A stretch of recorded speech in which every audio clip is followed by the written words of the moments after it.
Hello guys, ഇന്ന് നമുക്കൊരു resin baby hoop ഉണ്ടാക്കിയാലോ. എനിക്ക് ഒരുപാട് റിക്വസ്റ്റ് വന്നിട്ടുള്ള ഒരു ഐറ്റത്തിൻ്റെ ട്യൂട്ടോറിയലാണ് കേട്ടോ ഇത്. ആദ്യമായിട്ട് ഞാനൊരു ഹൂപ്പും അതിൻ്റെ അളവിലുള്ളൊരു ബേസും എടുത്തിട്ടുണ്ട്. എംബ്രോയ്ഡറി ഹൂപ്പാണ് ഞാൻ അതിൽ യൂസ് ചെയ്യുന്നത്. ആൻഡ് ഇതിൻ്റെ ബേസ് വരുന്നത് അക്രിലിക്കാണ്.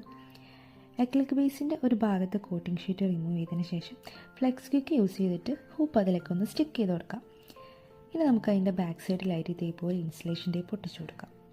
റെസിൻ റിപ്പായിട്ട് പോകാണ്ടിരിക്കാൻ വേണ്ടിയിട്ടാണ് ഇങ്ങനെ ചെയ്യുന്നത്. ഇൻസുലേഷൻ ടേപ്പിന് പകരം നമുക്ക് മാസ്കിംഗ് ടേപ്പ് ആയാലും യൂസ് ചെയ്യാം കേട്ടോ. അല്ലെങ്കിൽ അതിന് ഓൾട്ടർനേറ്റീവായിട്ട് വേറെ എന്തെങ്കിലും ഉണ്ടെങ്കിൽ യൂസ് ചെയ്യാം. ഇനി ഞാനിവിടെ എപ്പോക്കിൻ്റെ ബീച്ച് തീം സെറ്റാണ് എടുക്കുന്നത്. നമ്മളൊരു ബീച്ച് തീമിലാണ് കേട്ടോ ഹൂപ്പ് ചെയ്തെടുക്കാൻ പോകുന്നത്. സോ ഇതിലേക്ക് ആവശ്യമുള്ള റെസിന് ഞാൻ 3 ഗ്ലാസ്സിലായിട്ട് മിക്സ് ആക്കി വെച്ചിട്ടുണ്ട്. ഇതിന് 3 കളേഴ്സാണ് നമ്മൾ യൂസ് ആക്കാൻ പോകുന്നത്. 3 ഒപ്പാക് പിഗ്മെൻ്റാണ്.